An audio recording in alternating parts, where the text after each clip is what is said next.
Alam mengingat. Manusia mencatat. Waktu mewariskan. Dan lontar menyimpan kisahnya.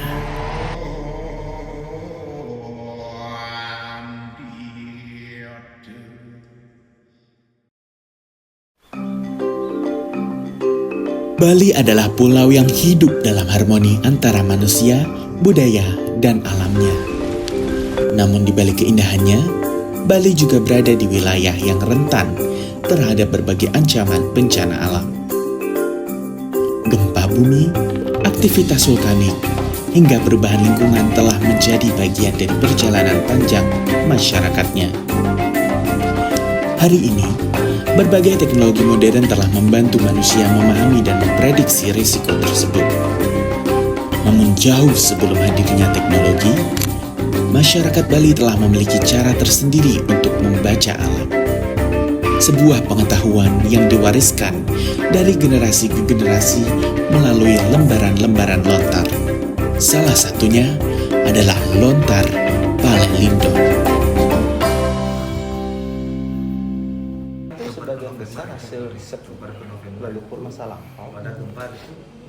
Dia kan cerita pengalamannya sepanjang hidupnya mungkin 10 tahun. Kalau gempa di hari ini apa yang terjadi dilihat di riset gitu. Kalau peristiwa itu terulang terus dan itu memang terjadi, dia akan catat gitu.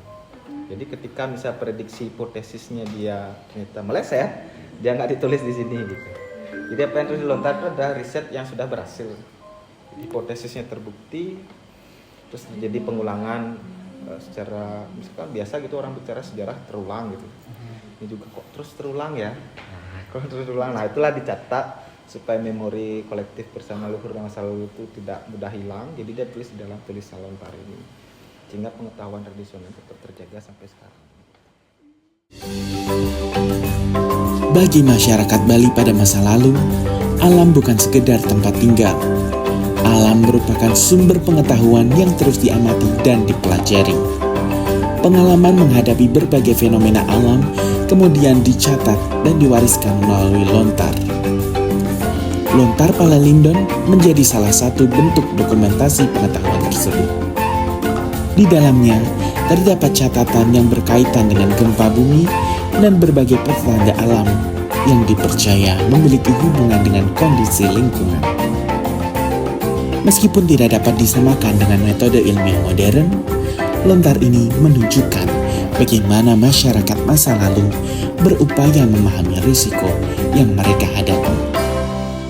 Ke klasifikasi dia itu adalah betul masuk ke Palelindon ya. Artinya ciri-ciri ketika terjadi lindung atau gempa.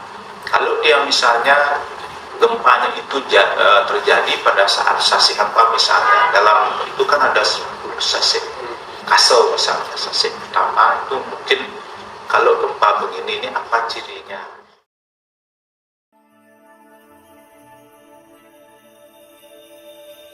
Di era modern, pengurangan risiko bencana menjadi perhatian global. Salah satu pedoman internasional yang digunakan adalah Sendai Framework for Disaster Risk Reduction. Prioritas pertama dalam kerangka ini adalah memahami risiko bencana. Menariknya, semangat yang serupa dapat ditemukan dalam lontar Palelindon. Melalui pengamatan dan pengalaman yang diwariskan secara turun-temurun, masyarakat berusaha memahami ancaman yang ada di lingkungan mereka. Pengetahuan lokal seperti ini tidak menggantikan ilmu pengetahuan modern, namun dapat menjadi pelengkap yang memperkaya pemahaman terhadap kondisi lokal suatu wilayah.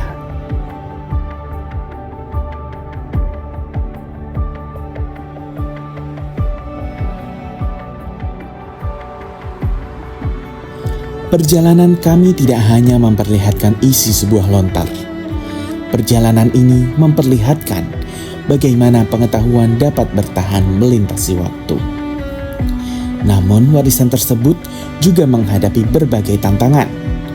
Usia lontar yang semakin tua keterbatasan konservasi, serta menurunnya kemampuan membaca aksara Bali menjadi ancaman nyata bagi keberlanjutan pengetahuan ini. Jika tidak dijaga, bukan hanya lembaran lontar yang akan hilang, tetapi juga pengalaman, ingatan, dan pelajaran yang telah diwariskan selama berabad-abad. Lontar Palelindon mungkin berasal dari masa lalu, namun nilai yang dikandungnya tetap relevan bagi masa kini. Ia mengajarkan bahwa memahami resiko bukanlah konsep yang baru. Jauh sebelum istilah mitigasi bencana dikenal secara global, masyarakat telah berupaya membaca tanda-tanda alam melalui pengetahuan yang mereka miliki.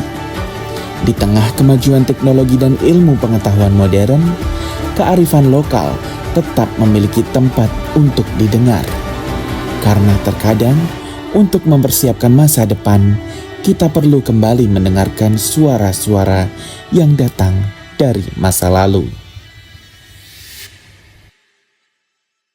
Di antara lembaran yang menua, tersimpan pengetahuan yang tak pernah benar-benar usang. Alam selalu berbicara. Pertanyaannya, apakah kita masih mau mendengarkan?